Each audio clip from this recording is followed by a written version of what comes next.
Speaker Nancy Pelosi calling the House back from their summer recess to shore up the Postal Service ahead of the November election.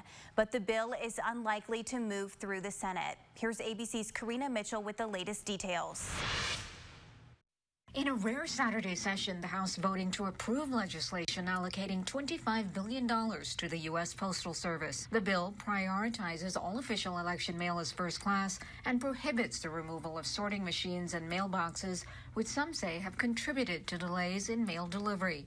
Don't mess with USPS. The vote largely along party lines, with Democrats supporting the bill, but more than 24 Republicans joined Democrats, defying House GOP leaders and President Trump, who reacted to the vote on Twitter, writing, "This is all another hoax by the Democrats to give $25 billion unneeded dollars for political purposes." Don't pay any attention to what the president is saying, because it is all designed to suppress the vote.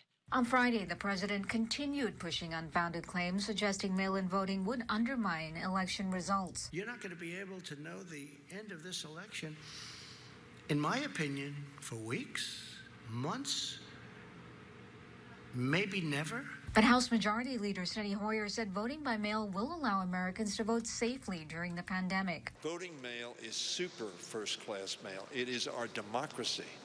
That is whether or not we're going to move in one direction or the other direction so that the voices of the people are heard. 44 states plus Washington, D.C. are now allowing any voter who wants to vote by mail to do so.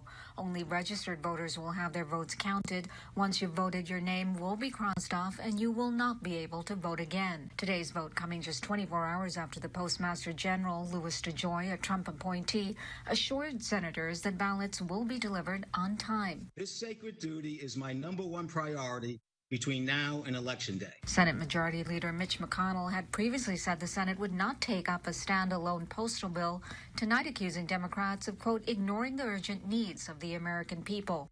Karina Mitchell, ABC News, New York. And following that vote, the vote on that bill, Congressman Tim Burchett taking to Twitter, writing in his caption, quote, "So where's the emergency?"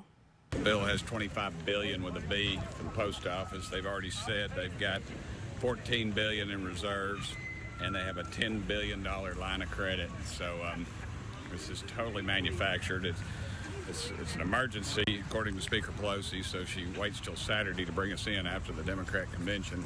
And then almost 30% of her people don't show up to vote.